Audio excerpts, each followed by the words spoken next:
በስመ አብ ወወልድ ወመንፈስ ቅዱስ አሐዱ አምላክ አሜን። በስመ አብ ወወልድ ወመንፈስ ቅዱስ አሐዱ አምላክ አሜን። በስመ አብ ወወልድ ወመንፈስ ቅዱስ አሐዱ አምላክ አሜን። ክርስቶስ ተንሥአ እሙታን አሰሮ ለሰይጣን ሰላም ኮነ።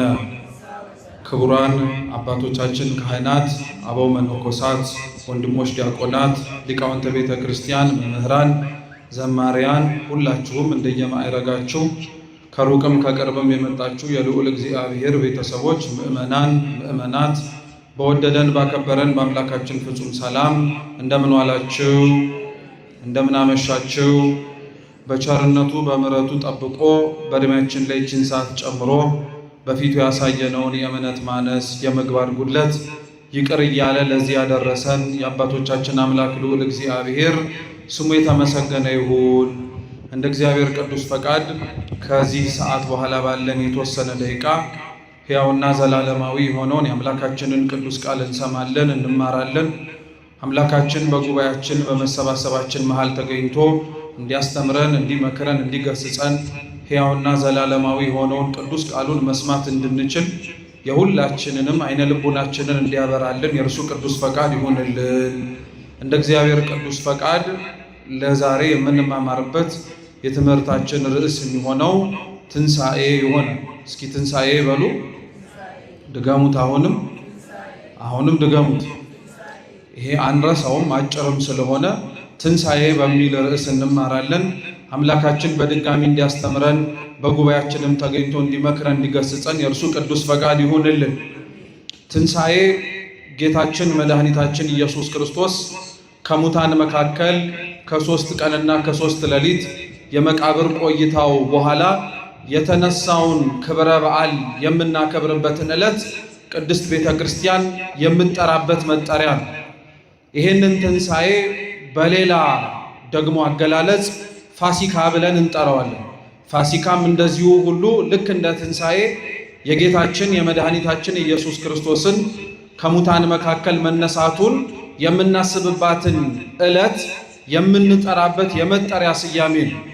ትንሣኤና ፋሲካ ግን የጌታችንን ከሙታን የተነሳበትን የበዓሉን የቀኑ መጠሪያ ብቻ ሳይሆን ራሱ የመድኃኔ ዓለም ስሙም ጭምር ነው።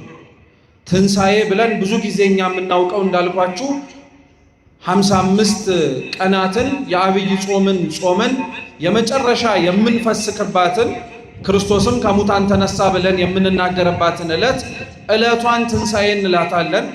ግን ትንሣኤ ብለን የምንጠራው በቅድስት ቤተ ክርስቲያናችን ውስጥ ፋሲካም ብለን የምንጠራው ዕለቱን ብቻ ሳይሆን ራሱ አምላካችንንም ጭምር።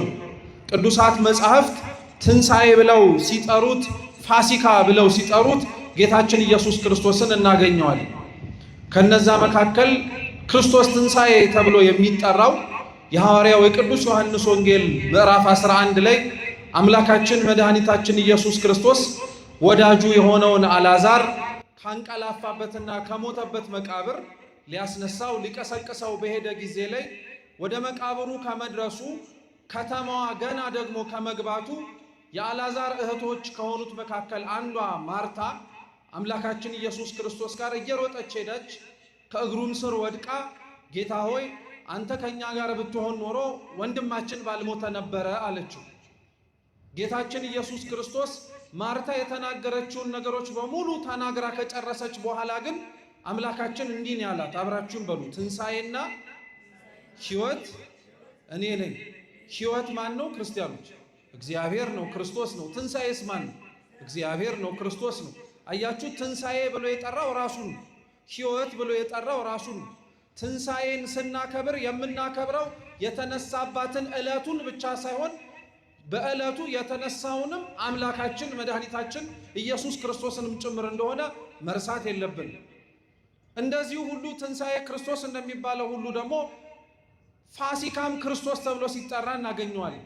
ፋሲካ በኦሪቱ ከሚከበሩ በዓላቶች መካከል ቀዳሚ በዓል ከሚባሉት መካከል አንዱ ነው። ፋሲካ የሚከበርበት ዋነኛ ምክንያት ባጭሩ ለማስቀመጥ እስራኤላውያን ከ400 ዓመት በላይ በግብፅ ባርነት ተገዝተው ከነበሩበት እግዚአብሔር ሙሴን ነቢይ መሪ አድርጎ ከዛ ከባርነት ቀንበር ሲያላቅቃቸው መጨረሻ የመጣውን በግብፅም ከተሞች ላይ የታዘዘውን የሞተ በኩር መቅሰፍት እንዳይነካቸው ለእስራኤላውያን ምን ብሏቸው ነበረ? 1 ዓመት የሆነ ንጹህ ነውር ነቀፋ የማይገኝበትን በግ አርደው እንዲበሉ አዟቸው ነበር እና እግዚአብሔር አምላክ አርደው እንዲበሉት ደሙንም መቃንና ጉበን የበራቸው አግዳሚና ቋሚ ላይ እንዲቀቡት ሲያዛቸው የሚያርዱትን በግ የፋሲካው በግ ብላችሁ ጥሩት ብሎ ነበር። የማን በግ በሉ እንጂ የፋሲካው በግ ብላችሁ ጥሩት ብሎ ነበር። ያረዱባትን ዕለት ደግሞ ይህችን ደግሞ ዕለቷን የእግዚአብሔር ፋሲካ ብላችሁ ጥሩ ብሏል። የማን ፋሲካ? የእግዚአብሔር ፋሲካ ብላችሁ ጥሩ አላቸው። በጉን አረዱ፣ ስጋውን ጠብሰው በሉ፣ ደሙን መቃንና ጉበኑ ላይ ቀቡ።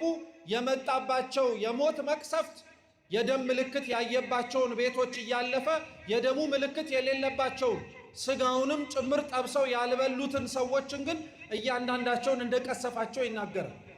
እስራኤላውያን ለጊዜው ከግብፅ ባርነት ነፃ የወጡበትን አርደው የበሉትን በግ እግዚአብሔር አምላክ የፋሲካው በግ በሉት ብሎ ሲናገር ብሉይ ኪዳንን እየተረጎመ ያስተምር የነበረው ሐዋርያው ቅዱስ ጳውሎስ ደግሞ አንደኛ ቆሮንቶስ መልእክቱ ምዕራፍ 5 ቁጥር 7 ላይ እስራኤላውያን አርደው የበሉት በግ ነው፣ እኛ ግን ታርዶ የበላ ነው ክርስቶስ ነው ይልና ምን ይላል? ፋሲካችን፣ እስኪ ፋሲካችን በሉ፣ ክርስቶስ ታርዶልናልና። የታረደው ምናችን ነው? ፋሲካችን ነው። ፋሲካችን ደግሞ ማን ነው? ክርስቶስ ነው። በፋሲካ እስራኤላውያን በጉን አርደው ከግብፅ እንደወጡት ሁሉ ንጹህ ነውር ነቀፋ የሌለበት የእግዚአብሔር በግ ተብሎ የሚጠራው ጌታችን ኢየሱስ ክርስቶስም በመስቀል ሞት ሞቶ ስጋውን ቆርሶ ደሙን አፍስሶ የበላነውን እኛን ደሙን የጠጣነውም እኛንም እንዳሻገረንና እንዳወጣን ለማሳየት ቅዱስ ጳውሎስ ፋሲካ ክርስቶስ ነው ብሎ ይጠራው። ስለዚህ ትንሣኤም ክርስቶስ ነው፣ ፋሲካም ክርስቶስ ነው የምንለው ለዚህ ነው። ይሄንን በዓል ቅዱስ ቤተ ክርስቲያናችን የበዓላት ሁሉ በኩር ነው ብላ ትጠራዋለች። የበዓላት ሁሉ በኩር ነው። የጾም ነው፣ የጸለይ ነው፣ የሰገድ ነው። በአብይ ጾም ውስጥ ባሳለፍናቸው ቆይታዎች ሁሉ የሰነበት ነው። መሰንበት ለምንድን ነው ተብሎ ቢጠየቅ ለትንሣኤ ነው። በጌታችን በኢየሱስ ክርስቶስ በሰሙነ ሕማማት መሰቃየቱን፣ መንገላታቱን፣ መገረፉን፣ መሰቀሉን ስንሰማ ብናዝንም ያቺ ያዘንባት የዓርብ ዕለት ላይ ግን ቤተ ክርስቲያን የምትሸኘን እንዳዘንን ሆነ አይደለም። ልብ ብላችሁ ስሙ። ዓርብ ዕለት ስቅለትን ስናከብር ከ15 ቀን በፊት ማለት ነው እያዘን እያለቀስን ጌታችን ኢየሱስ ክርስቶስ የማይሞተው ሞተ እያልን እያነባን እየሰገድን ነበር ያሳለፍነው። እስከ ስንት ሰዓት ብትሉኝ እስከ 11 ሰዓት ነው እንደዛ ይቆየን። ከ11 ሰዓት በኋላ ግን 55ቱንም ቀናት ሰቅለናቸው የነበሩትን ያልተጠቀምንባቸውን ለዝማሬ አገልግሎታችንም ጭምር አንስተን በእጃችን ያልጨበጥናቸውን መቋሚያውን፣ ጸናጽሉን፣ ከበሮን ይዘን ንሴብሖ ለእግዚአብሔር ስቡሐ ዘተሰብሐ እግዚአብሔርን እናመስግነው እርሱ ምስጉን ነው የተመሰገነ ነው ብላ ነው ቤተክርስቲያን የሸኘችን። አመስግነን ነው በክርስቶስ ሞት የተለያየን። ለምን? ጌታችን ኢየሱስ ክርስቶስ የሞተባት የዓርብ ምሽት ማለት በአጸደ ነፍስ መለኮት በተዋሃደው ነፍሱ ወደ ሲኦል ገብቶ እኛን ሁላችንን ከሰይጣን አገዛዝ ነፃ አውጥቶ ሲኦልን ባዶ ያስቀረባት። እርሱ ስለመሞቱ እናለቅሳለን። በነፍሱ ወደ ሲኦል ደግሞ ወርዶ እኛን ነፃ ስለማውጣቱ ደስ ተሰኝተን እናመሰግነዋለን። ይሄንን ሁሉ ስናደርግ ደግሞ ተደስተንም ብንቆይ ደስታችን ግን ፍጹም አልነበረም። የተደሰትነው ክርስቶስ ወደ ሲኦል ወርዶ ነፍሳትን ነፃ ስላወጣ ነው። ግን በዛው ቀን ላይ ደግሞ አመስግነን ከጨረስን በኋላ ወደ ቤታችን ደግሞ አንበላም፣ አንጠጣም፣ አንቀምስም ብለን ደግሞ እንገባለን። ያልበላ ነው፣ ያልጠጣ ነው፣ ያልቀመስ ነው ወደ ሲኦል የወረደውን አምላካችን ኢየሱስ ክርስቶስን ብናመሰግነውም ደስታችን ግን ፍጹም ያልሆነው ጌታችን መድኃኒታችን ኢየሱስ ክርስቶስ መለኮት በተዋሃዳት ነፍሱ ወደ ሲኦል ሲወርድ መለኮት በተዋሃደው በዛው ስጋው ደግሞ ወደ ምን ወርዶ ነበር? ወደ መቃብር ገብቶ ነበር። ወደ መቃብር መግባቱን እያየን ደግሞ ተስፋ አድርገን ነበረ። ከዓርብ አንስቶ እስከ ቅዳሜ ለእሁድ ሌሊት 6 ሰዓት ድረስ እያለቀስን እያነባን የነበርነው እኛ እየዘመርን በተስፋ እየጠበቅን ነበረ። ሞትን ድል ያደረገውን ለእኛም ለትንሣኤያችንም ጭምር በኩር የሆነውን ጌታችን ኢየሱስ ክርስቶስን እየጠበቅ ስለዚህ ለዛ ሁሉ ጾም፣ ለዛ ሁሉ መከራ፣ ለዛ ሁሉ እንግልት፣ ለዛ ሁሉ በጾም ውስጥ ከክርስቶስ ጋር አብሮ መከራ መስቀሉን ለተሸከመው ሰውነታችን መጨረሻ የምንከፈለው ስጦታችን የትንሣኤን በዓል አብሮ ከክርስቶስ ጋር ለማክበር ነው። የጾምነው ትንሣኤን ለማክበር ነው። ያስቀደስነው የሰገድነው ከሕማሙ ጋር አብረን ከክርስቶስ ጋር የተሳተፍነው ልክ ሐዋርያው ቅዱስ ጳውሎስ እንደሚነግረን ሞቱን በሚመስል ሞት አብረን ከተባበርነው ትንሣኤውንም በሚመስል ትንሣኤ እኛም አብረን መነሳት እንድንችል። ስለዚህ ትንሣኤ መጽናኛችን ነው። ትንሣኤ ከፍ ብለን እንደምንነሳ ፈርሰን በስብሰን እንደማንቀር ምስክር አድርገን የምንጠቅሰው በዓል ስለሆነ ቤተ ክርስቲያን የበዓላት በኩር ታደርገዋለች። ያ ብቻ አይደለም። ብዙ በዓላትን ቤተ ክርስቲያን ውስጥ ስናከብር በዓላቶቻችን በሶስት ነው የሚወሰኑት። በስንት አልኳችሁ? በስንት? በሶስት። በዓል ስናከብር የትኛውንም በዓሉ ክብረ በዓሉ የሚጀምረው በምንድን ነው ብትሉ በዋዜማ አይደለም። ለምሳሌ ቅዱስ እስጢፋኖስ ዓመታዊ ክብረ በዓል ነው ነገ ብንል ዛሬ ምንድን ነው? ዋዜማ ነው። ስለዚህ ሊቃውንተ ቤተ ክርስቲያን ከቀኑ ጀምሮ ለበዓሉ የሚስማማውን ቀለም እየጨመሩ እያመሰገኑ ምኑን ይጠብቃሉ? በዓሉን ይጠብቃሉ። በዓሉ ዕለት ደግሞ ስንደርስ በዓሉን አክብረን ከጨረስን በኋላ እንደዚሁ አንበታተን። እኚሁ ዋዜማውን ለበዓሉ ተስፋ እያደረጉ የጠበቁ ሊቃውንቱ ደግሞ በዛው በበዓሉ ቀን በዓሉ አልቋል ብለው አይሰናበቱም። በማግስቱም ድጋሚ ተሰብስበው ደግሞ እግዚአብሔርን ያመሰግኑታል። ስለዚህ በዋዜማ እናከብራለን፣ ክብረ በዓሉን እናከብራለን። ተመልሰን ደግሞ መተን በዓሉንም ዋዜማውንም እንድናሳልፍ ያደረገንን እግዚአብሔርን እናመሰግናለን። ትንሣኤን ግን 3 ቀን አይደለም የምናከብረው፣ 55 ቀን የምናከብረው። ስንት ቀን? 55 ቀን። የጾምናቸውን ቀናት ያክል ትንሣኤውን እናከብረዋለን። የጾምናቸውን ቀናት ያክል ትንሣኤውን እናከብረዋለን። ለምንድን ነው ትንሣኤውን 55 ቀን የምንቆየው የሚለውንም ማወቅ አለብን። በዓሉን የምናከብረው ክርስቲያኖች ልብ ብላችሁ አዳምጡ። በእነዚህ 55 ቀናት ቤተ ክርስቲያናችን ከምናውቀውና በጾም ውስጥ ስናሳልፈው ከነበረው ከጾሙ ከስግደቱም ጭምር በተወሰነ መልኩ ተከልክለን እነዚህን ወቅታት በደስታ እንድናሳልፈው የምታደርገን ልብ ብላችሁ ስሙ ክርስቲያኖች፣ በጾም ውስጥ ያቆምናቸውን ኃጢአቶቻችንን መልሰን ለመስራት እድልና በር ለመክፈት አይደለም። ብዙ ሰው የትንሣኤን በዓል በጾም ውስጥ ናፍቆ እንደሚጠብቀው ሁሉ ትንሣኤ ገብቶ ግን የሚያከብረውና የሚመላለስበት የትንሣኤ ወቅትን ግን እስኪያልቅን የሚለምነው። እውነት አስብ፣ እውነት እኮ ነው። የትንሣኤን በዓል ልክ ከገባ በኋላ ሳምንቱን ደስ ይለናል፣ ዕለቱን ዳግም ትንሣኤም ደስ ይለናል፣ 3ኛውም ሳምንት ደስ ይለናል። ከ3ኛው ሳምንት በኋላ ግን እንደው ምን አለ ይሄ ጾም በመጣ ነው የምንለው። ለምን ይመስላችኋል? በዓሉን መከበር ባለበት ልክ እያከበር ነው። በእነዚህ 55 ቀናት ውስጥም ጭምር እንዴት መመላለስም ጭምር እንዳለብን ስለማናውቀው በጾም ውስጥ ሰብስበንና በጾም ውስጥ ከእግዚአብሔር አምላክ ጋር ተገናኝተን ያካበትናቸውን ብዙ በረከቶቻችንን ሳምንትና 2 ሳምንት ሳይቀር እንደምንጥለው እንደምንተወው ስለምናውቀው 55ቱን ቀናት ግን ከክርስቶስ ትንሣኤ በኋላ ሐዋርያት እንዴት ነው የነበሩት የሚለውን ማወቅ ለዚህ ጥሩ መልስ ነው። ክርስቶስ ከተነሳባት ከዛች ቀን አንስቶ 40ውን ቀን አንደኛ ሐዋርያት ከክርስቶስ እግር ስር እየተማሩ ነበር። ምን እያደረጉ? እየተማሩ ነበር። ለዛ ነው ቤተ ክርስቲያናችን ክርስቶስ ከተነሳበት እስካረገበት እስከ 40ኛው ቀን ድረስ ለሐዋርያት ያስተምራቸው እንደነበረ የሐዋርያት ሥራ ምዕራፍ 1 ጥሩ ምስክር ነው። እያስተማራቸው ቆይቶ ነበር። ይሄን ያስተማራቸውን ትምህርት ቤተ ክርስቲያናችን መጽሐፈ ኪዳን ትለዋለች። ምን ትለዋለች?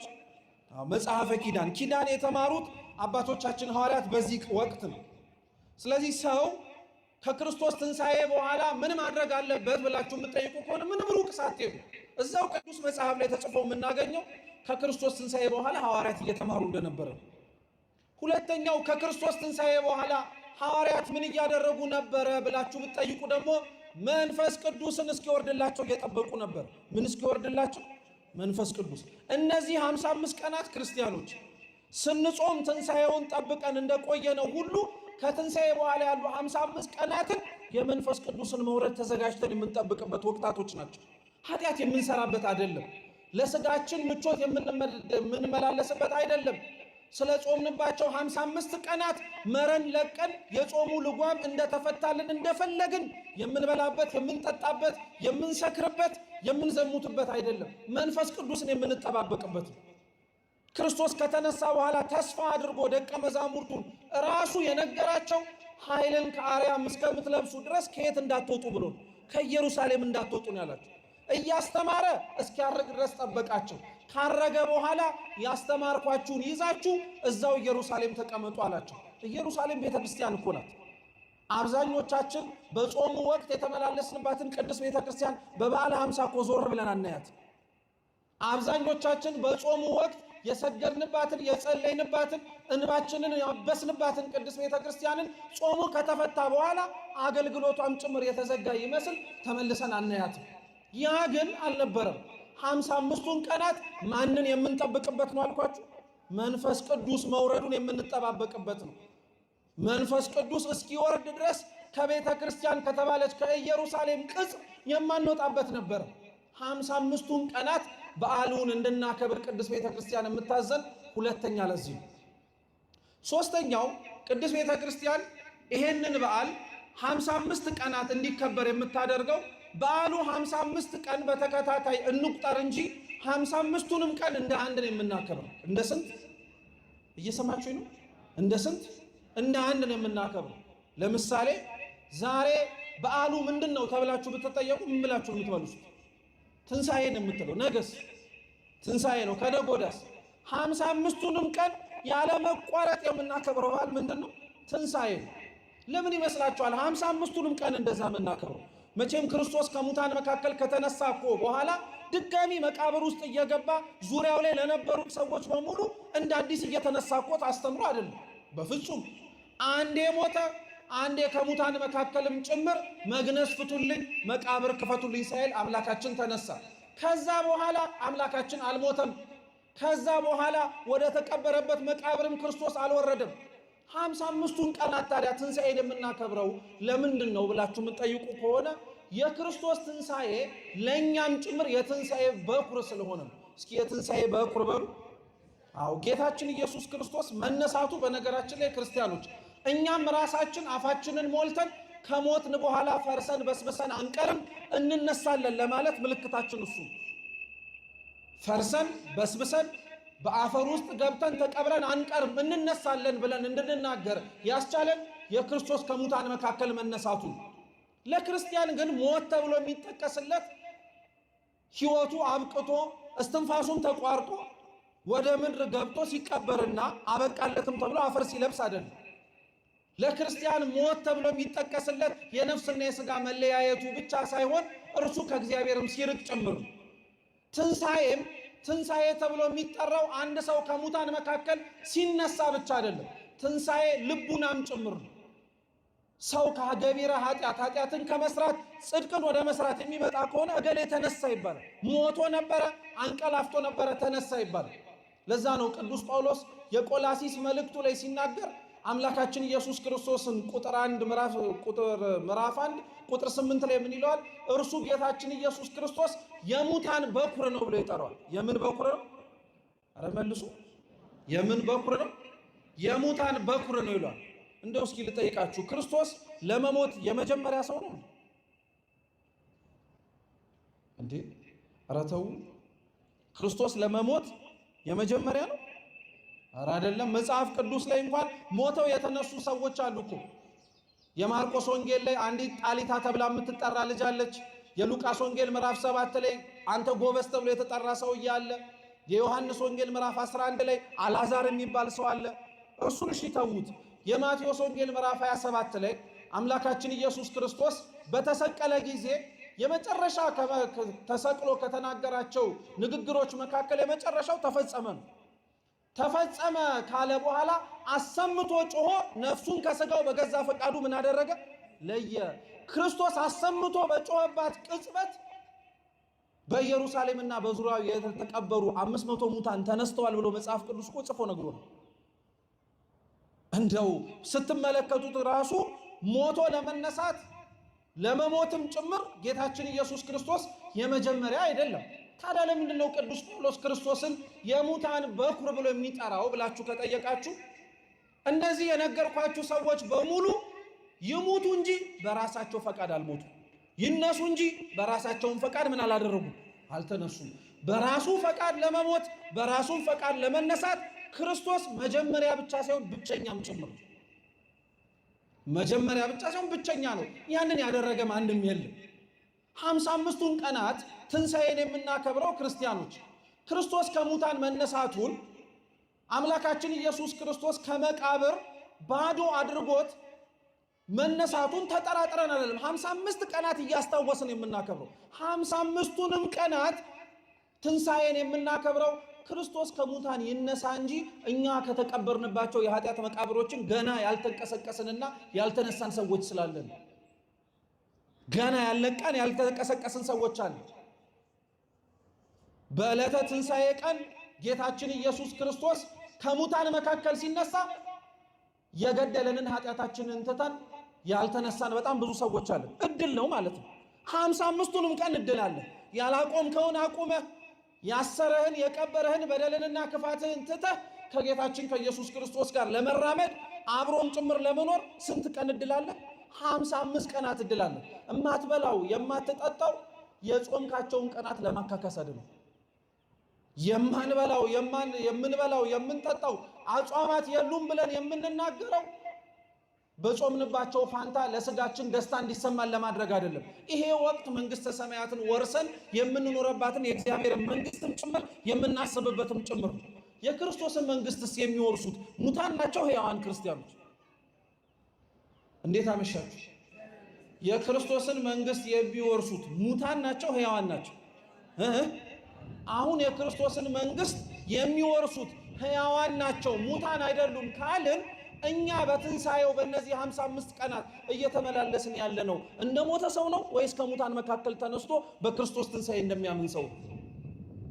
ጥያቄው እርሱ ነው። ክርስቲያኖች ትንሣኤ ዝም ብለን በየዓመቱ ሲመጣ ጾመን የበዓላቱን ሁሉ መፈሰኪያ አድርገን የምናከብረው በዓል አይደለም። እኛም ራሳችን መነሳት እንዳለብን የሚያስታውሰን።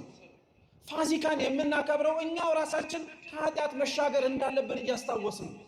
ለዛ ነው አምላካችን ኢየሱስ ክርስቶስ ከሙታን መካከል ከመነሳቱ በፊትና ከሙታን መካከል ከተነሳ በኋላ በጣም የሚገርማችሁ ስለ ትንሣኤ ያስተማራቸው በጣም መሰረታዊ ትምህርቶች አሉ። እየሰማችሁ ነው? መሰረታዊ ትምህርቶች አሉ። ሰው እንዴት ከተኛበትና ካንቀላፋበት እንዴት ከክርስቶስ ጋር መመላለስ የከበደውን እንደ መቃብር ገንዞ ጠፍንጎ የያዘውን ኃጢአት ተነስቶ እንዴት መራመድ እንደሚችል አምላካችን ኢየሱስ ክርስቶስ አስተምሮ ነው።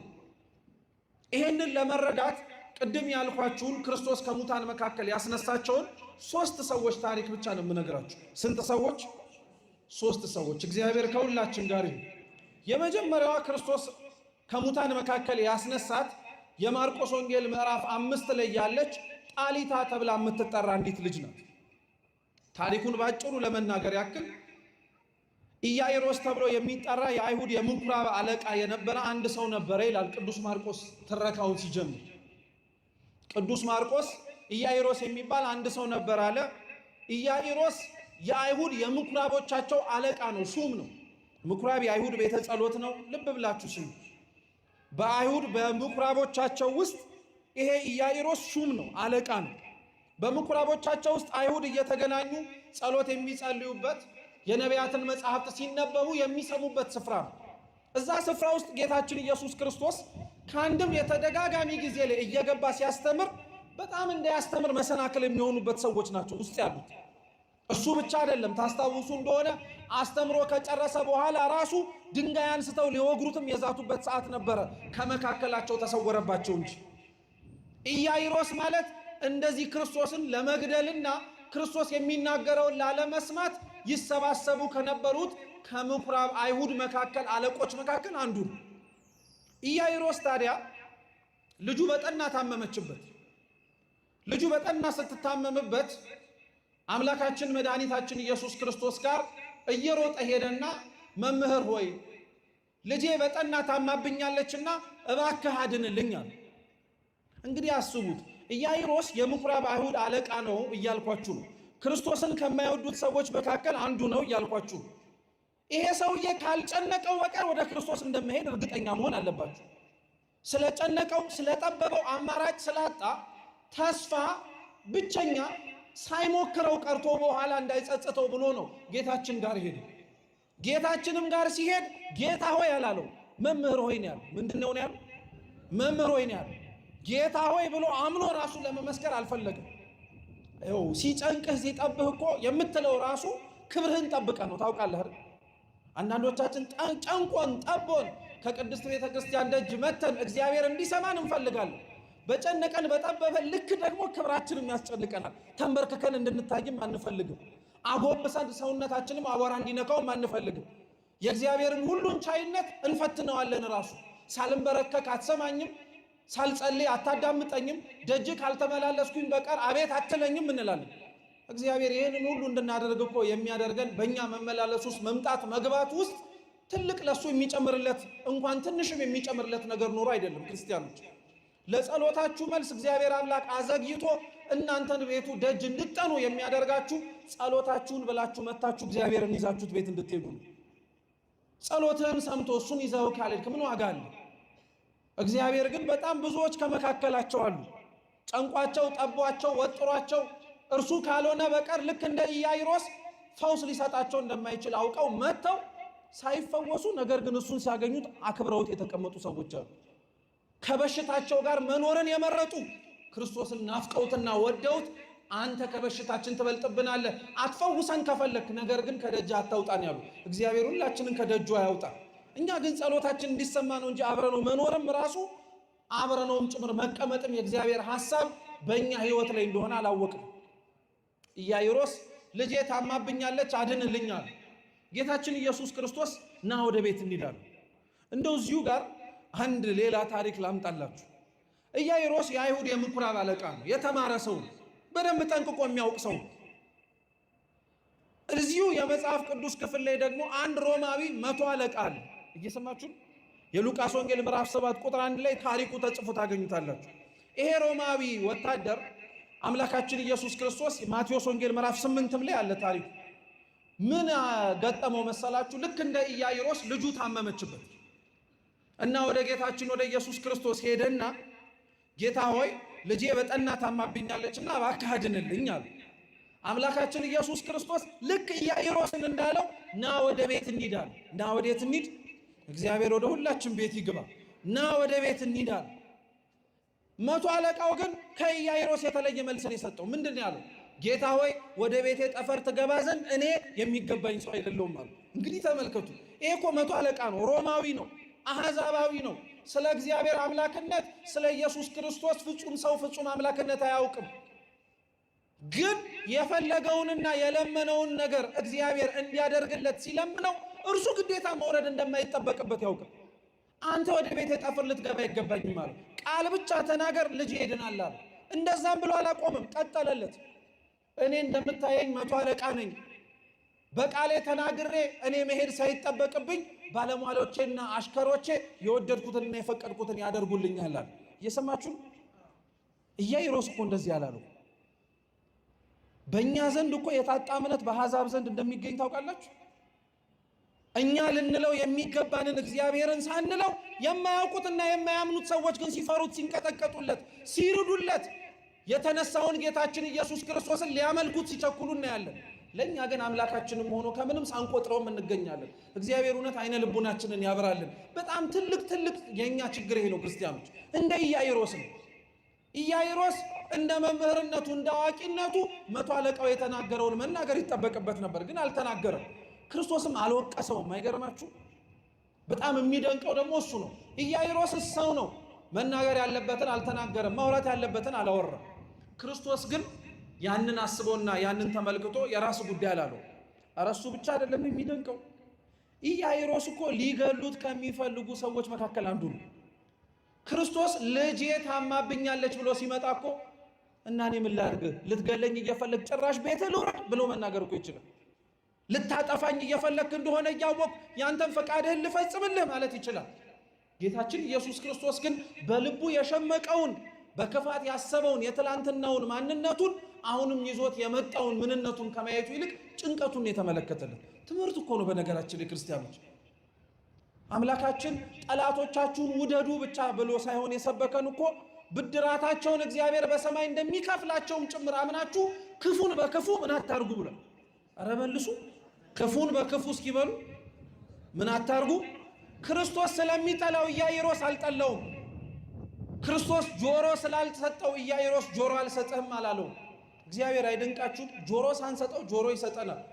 በአንደበታችን የሚማርክ ንግግር ለሱ ደስ የሚያሰኝ ምስጋናና ልመና ሳናቀርብለት ያዳምጠናል። ማን እንደዚህ የሚንከባከበንና ማን እንደዚህ ጆሮ ሰጥቶ የሚያዳምጠን ሰው አለ? ንግግራችን አላማረም፣ ጆሮአችሁን ከፍታችሁ አልሰማችሁኝም እኮ ብሎ እግዚአብሔር አምላክ ጆሮን አልከለከለብንም፣ ያዳምጠናል። አሁንም ልብ አይሰማን። በነገራችን ላይ ክርስቲያኖች እንደዚህ አይነቱን ነገሮች እግዚአብሔር አምላክ እንድንጽናናበት ይንገረን እንጂ ዛሬ እርሱ ሲናገር እንዳልሰማ ነው፣ ነገ በፍርድ ቀን እኛ ስንጮህ የማይሰማን ጊዜ ይመጣል። ዛሬ እሱ ሲናገር ልባችንን ከፍተን እንዳልሰጠ ነው፣ ነገ እኛ ጮኸን ርስት መንግሥተ ሰማያትን አውረሰን ስንለው አላውቃችሁም ወግዱልኝ ከፊቴ ሊለንም ይችላል። ከዛ አይነቱ መገፋት እግዚአብሔር አምላክ ይሰውረን። ልባችንን ጆሮአችንን መክፈት አለብን። ኢያኢሮስና ወደ ቤት እንሂዳሉ። ክርስቶስ ጋር አብሮ መራመድ ጀመሩ። ጥቂት እንደተራመዱ ግን በጣም ብዙ ሰው ጌታችን ኢየሱስ ክርስቶስን ይከተለው ጀመር።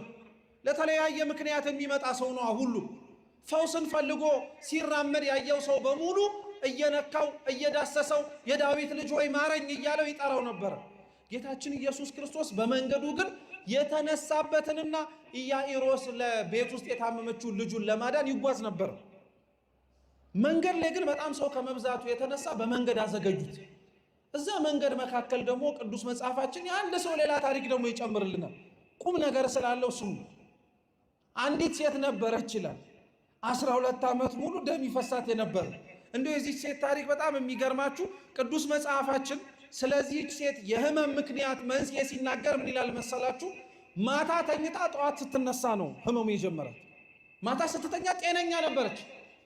ጠዋት ስትነሳ ደም ይፈሳት ጀመር። ለብዙ ባለመድኃኒቶች ገንዘቧን አወጣች፣ የሚፈሰውን ደሟን እንዲያቆሙላት። ገንዘቧን ጨረሰች እንጂ ማንም ደሟን ሊያደርቅላት አልቻለም። እናንተ ተኝቶ መነሳት ለካ ትልቁም ነገር ነው። ተኝቶ አለመነሳት አለ። ተኝቶ ያለ ጤና መነሳት እንዳለ ራሱ የዚህ ሴትዮ ታሪክ ምስክር እኮ ነው። ተኝታ ስትነሳ ነው ሙሉ በሙሉ ጤናዋ ታውቆ የተገኘችው። 12 ዓመት ሙሉ ተሰቃይታበታለች። ያሰቃያት የደሟ መፍሰስ ብቻ አይደለም።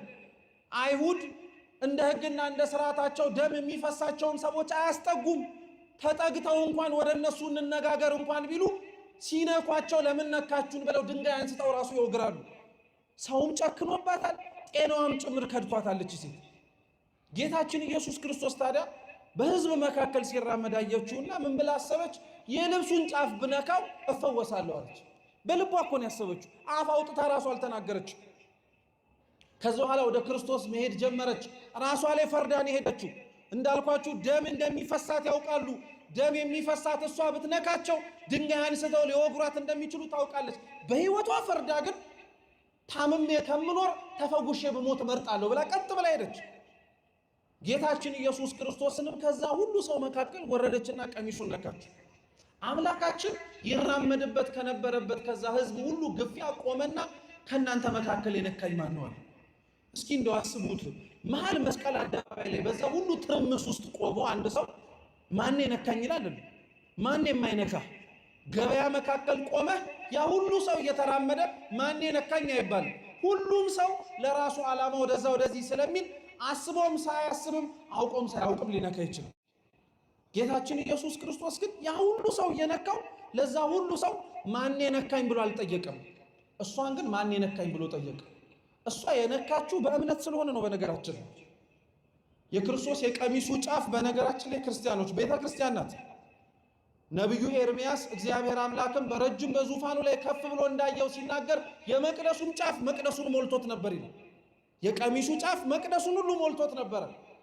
ዛሬ ተረትና ዘበት ይመስለናል ላላመንንና አምነንም ጭምር ለማንመላለስ ክርስቲያኖች እንጂ እናቶቻችን ለዚህ ጥሩ ምስክር ናቸው። መተው የቅድስት ቤተ ክርስቲያኑን ደጅ አምዱን ይነኩታል፣ ጀርባቸውን ይመቱበታል፣ ይዳበሱበታል፣ አፈሩ ላይ ይንከባለሉበታል። በውጭ ያለ ሰው አይቶ ድንጋይ ላይ ተንከባለሉ አፈር ላይ ተንከባለሉ ቢል አይገርምም። ሲጀመር አፈርም አፈር ነው ለርሱ፣ ድንጋይም ድንጋይ ነው። ቤተ መቅደስ ውስጥ ቤተ ክርስቲያን ውስጥ ሆነን እንደዛ አይነት ድርጊታቸውን አላዋቂነትና ያለማመን ነጸብራቅ ነው ብለን እኮ የምናወራ ሰዎች አለን። ግን እነሱ ተፈውሰው እነሱ ከእግዚአብሔር ጋር ቀርበው እነሱ በንጹህ ልባቸው ሲነኩት ግን እግዚአብሔር እነሱን ከኛ ይልቅ ማን የነካኝ ብሎ ይናገራል። ማን የነካኛል? ከእናንተ መካከል አንድ ሰው የነካኝ ሰው ሲነካኝ ከሰውነቴ ኃይል ሲወጣ ተሰምቶኛል። ያቺ ሴት አፍራ ተሸማቃ እኔ ነኝ ራሱ አላለችው። ክርስቶስ ግን የነካውን መነካት ካወቀ የነካውን ማንነትም የሚያውቅ ማእመረ ህቡዓት ሁሉን የሰወረውን የሚገለጥለት አምላክ ነውና ዞሮ ደጅ ሴት ምን አለ? አንቺ ሴት ኃጢአትሽ ተሰርዮልሻል። አይገርማችሁ? ክርስቶስ ያደረቀላት ምኗን እየሰማችሁ? ክርስቶስ ያደረቀላት ምኗን? ደምሽ ደርቆልሻል ግን አላላትም። ምንሽ ተሰርዮልሻል ያላት እግዚአብሔር። አይገርማችሁ? አንተ ይዘህ የመጣው የደም ችግር የጤና ችግር ሊሆን ይችላል። እግዚአብሔር ግን ጤናህን መልሼልሃለሁ ሳይሆን የሚል በካህናቱ ላይ ኃጢአትህ ምን ተደርጎልሃል? ተሰርዮልሃል ሂድ ነው የሚል። እግዚአብሔር ሁላችንንም ኃጢአታችንን ይቅር ይበለን። ለዛች ሴት አምላካችን ኢየሱስ ክርስቶስ ቆሞ ደሟን ነው ቀጥ ያደረገላት። ለኛ በዕለተ ዓርብ እንደ ብራና ተወጥሮ ደሙን አፍስሶ የኃጢአት ደማችንን ያደረቀልን ክርስቶስ ደሙን ቀጥ አለላት። ኃጢአትሽ ተሰርዮልሻል ተባለች። ይሄ እግረ መንገዱን እየሄደ እኮ ያደረገው ተአምር ነው። አይገርማችሁም? አምላካችን ትምህርት እኮ ነው ይሄ ራሱ። የተነሳው የኢያኢሮስ ልጅ ታማለች ተብሎ ሊፈውስ ነው። እግረ መንገዱን ግን እቺን የታመመችዋን ሴት ግን ሲያገኛት አይ የተነሳውበት ዓላማ የዚህን ሰውዬ ልጅ ታማለች ላድናት ነው እንጂ አንቺን ስመለሽ አድንሻለሁ አላላትም። ሲያገኛት ፈውሷት አለፈ እንጂ ቁም ነገር አለው። እግዚአብሔር አምላክ ጸሎታቸውን ከሚሰማቸው እግዚአብሔር አምላክ ልመናቸውን አቤት ብሎ ከሚጣራላቸው ከቅድስት ቤተ ክርስቲያን ህብረት ውስጥ መጠቃለል ማለት ይሄ ነው። እግዚአብሔር የጻድቃንን ጸሎት ለመስማት ሲመጣ እኛ ተሰብስበን ያለነውን የኃጢአተኞችንም ልመናዎቻችንን አብሮ ይሰማል። እውነት እኮ ነው። ቤተ ክርስቲያን ጉባኤያዊት ናት፣ ህብረታዊት ናት የሚባለው እኮ ለዛ ነው። የእኛን ጸሎት ባይሰማ የቅዱስ እስጢፋኖስን ልመናውን ግን ይሰማል። ለቅዱስ እስጢፋኖስ ልመና መልስ ለመስጠት ያለው አምላካችን ለኛ ለኃጢአተኞቹም በቅዱሳኑ አማካኝነት መልሱን ይሰጣል። ከናንተ መካከል ሩቅ አንሄድ። አሁንም ቅርብ በሆነ ምሳሌ ላስረዳችሁ። ጸጉራችሁ ወይንም ደግሞ የራስ ቅላችሁ ቢደርቅ ቅባት ስትቀቡ ቅባቱን የምትቀቡት ምናችሁ ላይ? ቶሎ በሏ ራሳችሁን ነው አይደል የምትቀቡት? ግን የምትቀቡት ቅባት ራሳችሁን ለማረስረስ ብላችሁ ተቀብታችሁትም ቢሆን ዓላማችሁ አድርጋችሁ ባታስቡትም በተዘዋዋሪ ምናችሁን ጭምር ይረሳል። እጃችሁ ሳይረስም እንዴ? የተቀባው ጭንቅላትህን ነው። ከጭንቅላትህ ጋር አብሮ ግን ምን ረሷል? እግዚአብሔርም እንዲህ ነው የሚሰማቸውን ለመስማት ሲል እግረ መንገዱን እኛን የሚያዳምጠናል። እግዚአብሔር የሁላችንንም ልመና ያዳምጥ። ወዲያውኑ የኢያኢሮስ ቤት ውስጥ የነበሩ ባለሟሎች ታዲያ ጌታችን ኢየሱስ ክርስቶስ ያቺን ሴት ልክ እንደፈወሳት መጡና ምን አሉ?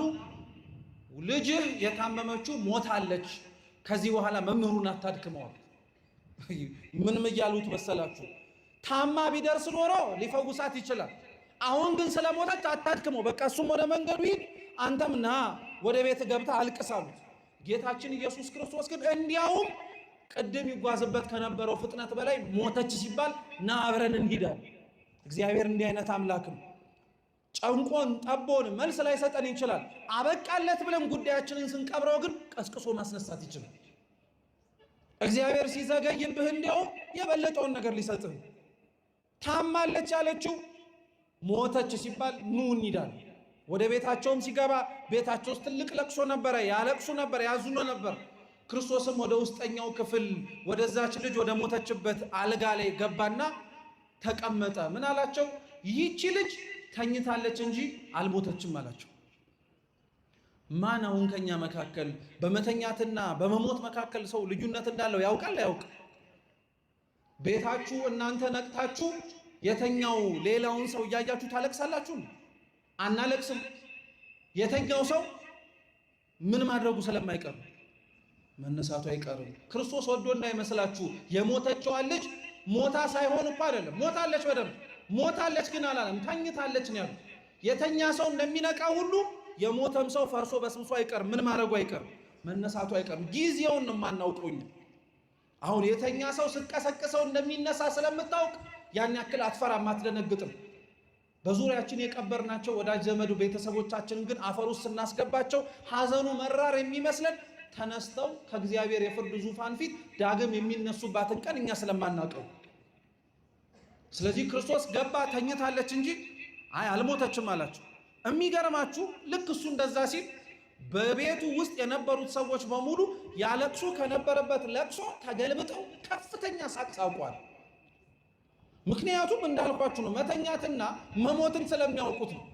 እና የመሰላቸው ወይ ተሳስቶ የመሰላቸው ወይ እነሱን ለማጽናናት የተናገረው ንግግር ነው። ግን ክርስቶስ አይደለም፣ እነሱን ለማጽናናት የሞተች እንዳልሆነችም ጭምር ተጠራጥሮም አይደለም፣ እንደ ሞተች ጠንቅቆ ያውቀዋል። ሲናገር ግን እነሱ ሳቁ። አምላካችን ኢየሱስ ክርስቶስ ሁሉንም አስወጣቸው ከቤተሰቦቿ ውጭ። ቤተሰቧን ካመጣቸውና እዛ ክፍል ውስጥ ካስቀመጣቸው በኋላ ግን ምን አለ መሰላችሁ? አብራችሁን በሉ ጣሊታ በሉ እንጂ ጣሊታ ተነሽ። የሞተችዋ ልጅ ወዲያውኑ አፈፍ ብላ ተነሳች። ክርስቶስም የምትበላውን አምጡላት አላቸው ቤተሰቦች። ይሄ መጽሐፍ ቅዱስ ክፍል አሁን የነገርኳችሁ የአንዲትን ልጅ አምላካችን ኢየሱስ ክርስቶስ ከሙታን መካከል ያስነሳት ታሪኩን ግን እንዳልኳችሁ ክርስቶስ ከሙታን መካከል ማስነሳት እንደሚችል ምስክር እንዲሆን ቀድሞ የተጻፈ ቀድሞ የተደረገ ብቻ አይደለም። የጣሊታ የመሞቷና የመነሳቷ ታሪክ የኛ የሁላችን ታሪክ ስለሆነ ጣሊታ ገና ሮጣ ያልጠገበች ልጅ ናት። ገና መንፈሳዊ ሕይወታቸውን ጀምረው ሳይጨርሱት ገና ከቤተ ክርስቲያን የራቁባቸውን ዓመታት እያዘኑና እየተብከነከኑ ወደ ክርስቶስ መንገድ የጀመሩ ሰዎች ሊሞቱ ሊያንቀላፉ ይችላሉ። እናዝናለን። ምን አለ ኃጢአት በሰራበት ጊዜ ላይ ያቆየው እግዚአብሔር ጽድቅ ለመስራት ሲመጣ ለምን በቶሎ ጠራው ያልናቸው እኮ ሰዎች አሉ። እንደዚህ ያልናቸው ሰዎች አሉ። እግዚአብሔር በጊዜ የሚጠራቸው ሰዎች አሉ። ጣሊታ አንድም የኛ ምሳሌ ናት። ጣሊታ የሞተችው ቤቷ ውስጥ ነው። የሁላችን ቤት ቤተ ክርስቲያን ውስጥ የሞትን ሰዎች አሉ። በጣም የሚገርማችሁ የሚያሳዝነው እሱ ነው። ውጪ የሞተ ሰው አይለቀስለትም እያልን ትንሣኤና ሕይወት እኔ ነኝ ብሎ በተናገረው በክርስቶስ በፍርድ ዙፋኑ በመቅደስ በታቦቱ በካህናቱ በአገልጋዮቹ ፊት ሆኖ ግን የሞተ ሰው እንዴት አይለቀስለትም? እንዴት እንዲያውም መሪርም ባይነባለት? እኛ እኮ ክርስቲያኖች በጣም የምንገርመውና የምናሳዝነው ልንራብ የማንችል ሰዎች እንደሆንን ታውቃላችሁ። የሕይወት እንጀራ ቤተ መቅደስ ውስጥ ያለን ልንጠማም አንችልነን። ጥምን ቆርጦ የሚጥል ኃጢአትን ምንጩን የሚያደርቅ የክርስቶስ ደም ያለበት መቅደስ ውስጥ ነን ያለነው። ሞተን እንቀራለን ብለን መናገር አንችልም። የትንሣኤው ጌታ እዚሁ መቅደስ ውስጥ ነው ያለው። ግን አብዛኞቻችን መቅደስ ውስጥ እንኳን ሆነን የሞትን ሰዎች ነን። ቤተ ክርስቲያን ውስጥ እንኳን ሆነን ከምግባር ከሃይማኖት የራቅን ሰዎች ነን። መገኘታችን ቤተ ክርስቲያን ውስጥ ዋጋ የለውም እያልኳቸው አይደለም። ቤተ ክርስቲያን ውስጥ ግን መምጣትና መገኘታችን ተገኝተናል ብለን ለመናገራችን ብቻ ሳይሆን ከተኛንባቸው መነሳት ያለብን ኃጢአቶቻችን ላይማ ብድግ ብለን መነሳት አለብን።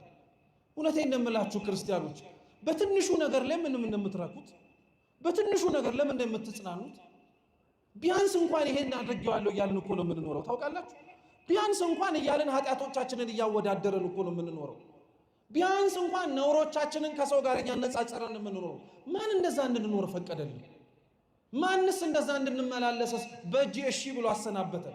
ማንም እኮ አላለንም። ታውቃላችሁ፣ እግዚአብሔር እንድንመላለስ የሚፈልገው መቅደሱ ውስጥ እንዲያየንም የሚፈልገው እንደተነሱና ኃጢአታቸውን ለማቆም ችለው እንደሚመላለሱ ክርስቲያኖቹ ነው። ያ እንኳን ባይሆንልን ኃጢአታችንን ለመተው ግን የቀበሩንን በደሎቻችንን በጥሰን ለመነሳት ግን ቢያንስ እንኳን መጣር አለብን። ቢያንስ መሞከር እንኳን አለብን። ክርስቶስ ቤት ውስጥ ሞታ ያገኛት ጣሊታ ማለት መቅደስ ውስጥ የሞትን የኛ የሁላችን መነጸብራቅ የሁላችን በቃ። ሁለተኛ ጌታችን ኢየሱስ ክርስቶስ ከሙታን መካከል ያስነሳው ሉቃስ ወንጌል ምዕራፍ 7 ላይ ያለውን አንድ ሰው ያን ሰው ቅዱስ መጽሐፍ ሲናገር ስሙን አይጠቅስም። አንተ ጎበዝ ነው የሚል። አንተ ማን አልኳችሁ? ጎበዝ ነው የሚል። ያ ጎበዝ ለእናቱ አንድ ልጅ ነበረ። ባለቤቷን አታለች፣ መበለት ነበረች። ጭራሽ ደግሞ ባለቤቷን ማጣቷ ሳያንስ ብቸኛ የወለደችዋም ልጇ ገና በወጣትነቱ ወራት ሞተባት። ከሞተበት ስፍራ ይዛ በቃሬዛ አሸክማ ልትቀብረው ስትሄድ ጌታችን ኢየሱስ ክርስቶስ በመንገድ ላይ ያገኛት። አታልቅሺ አላት። መጀመሪያ አታልቅሺ አላት። እንደዚሁ ዝም ብሎ ለማጽናናት አይደለም። ጌታችን ኢየሱስ ክርስቶስ የመጣው እሷን ለቅሶ እንደሚደርስ ሰው ሐዘኗን ጭምር ለመካፈል እንደመጣ አንድ ሰው አይደለም። ሊያስነሳላት ስለመጣ ምን አታርጊ አላት። አታልቅሺ አላት። እናትየዋ ቀጠለች፣ ተናገረች። እንዴት አታልቅስ? የሚያስለቅሳት የልጇ መሞት ብቻ አይደለም፣ የሚያስለቅሳት ተስፋዋንም ጭምር ነው ያጣችው። ጧሬ ነው፣ ቀባሬ ነው፣ መጽናኛዬ ነው፣ ቢያንስ እንኳን እምባዬን ያበስልኛል ያለችው ልጇን የሞተባት። አለቀሰች፣ አነባች። ጌታችን ኢየሱስ ክርስቶስ ግን ምን አደረገ? ቃሬዛውን ተሸክመው የሄዱት የነበሩትን ሰዎች አስቆማቸውና ቃሬዛው ላይ እጆቹን ዘርግቶ ያዘ። አንተ ጎበዝ ተነስ አለው። ከሙታን መካከል አስነሳው። ቁም ነገሩ እርሱን ማስነሳት ከሆነ ክርስቲያኖች ለምን ቃሬዛውን መንካት አስፈለገ? እየሰማችሁ? ቁም ነገሩ ማስነሳት ከሆነ ቁም ነገሩ እርሱን ከሙታን መካከል ነፍሱና ስጋውን አገናኝቶ ሕይወት እንዲሰጠው ምክንያት ከሆነ ምንድነው ታዲያ ቃሬዛውን መንካት ያስፈለገው? ክርስቶስ የነካውን ቃሬዛ ቅዱስ ቄርሎስ ዘእስክንድርያ በረከቱ ለሁላችን ትድረሰን ምን ብሎ ያስተምርበታል? ጌታችን ኢየሱስ ክርስቶስ እጆቹን ዘርግቶ የነካው ቃሬዛ የቅዱስ መስቀሉ ምሳሌ ነው። እርሱ የነካው ቃሬዛ ድምፁን አሰምቶ ሲናገር ለዛ ለሞተው ጎበዝ ቀስቅሶ ሕይወት እንዲሰጠው ምክንያት ከሆነ እጁ ሳይሆን ሰውነቱ ያረፈበት ደሙ የፈሰሰበት ራሱን ቤዛ አድርጎ ለዓለም የሰጠበት ቅዱስ መስቀል አሰምቶ ሲናገርማ አንድ ብቻ ሳይሆን ሲኦልንም ጭምር ይበዘብዛል እንጂ ብሎ አስተምሮበታል። ክርስቶስ ግን ያንንም ጎበዝ ሲያስነሳው ልክ እንደ ጣሊታ አሁንም እኛ እንድንነሳ የሚፈልግበትን ትምህርት ለማስተማር ስለፈለገ ነው። አንዳንዶቻችን እንዳልኳችሁ የሞት ነው ልክ እንደ ጣሊታ ቤተ መቅደስ ውስጥ ቤተ ክርስቲያን ውስጥ ነው፣ ከምግባር ከሃይማኖት ወለን ማለት ነው። አንዳንዶቻችን ደግሞ ቤተ ክርስቲያን ሞተን ቀባሪ ይዞን ደግሞ ሬሳችንን ወደ ዓለም የወጣ ሰዎች አሉ። በዓል ነው አለው በቃ ቤተ ክርስቲያን ውስጥ ጾሙንም አለው፣ ስግደቱንም አለው፣ ምጽዋቱንም አለው፣ ሱባኤውንም አለው፣ ምንም ጠብ ያለልኝ ነገር የለም የሚል ሰው ሰምታችሁ ምንም በቃ እኔም ልለወጥበትም አልቻልኩም፣ ራሴም ላይ የተስተካከለ ነገር ማግኘት አልቻልኩም ብሎ ቤተ ክርስቲያን ውስጥ ሆኖ የዘገየበት እግዚአብሔር የሌለ መስሎት መሞቱን ያመነሰዋል። ቤተ ክርስቲያን ውስጥ ግን መሞት ይሻላል። ለምን መሰላችሁ? ቤተ ክርስቲያን ውስጥ ሞተ ቢያንስ እንኳን የትንሣኤ ቦታ ላይ ስላለ የምትቀሰቀስበት ጊዜ ሊደርስ ይችላል። ቤተ ክርስቲያን ውስጥ ሞተ የሚያሳዝነው ግን ሊቀብሩ የሚያወጡ ሌሎች ሰዎች ግን ይኖራሉ።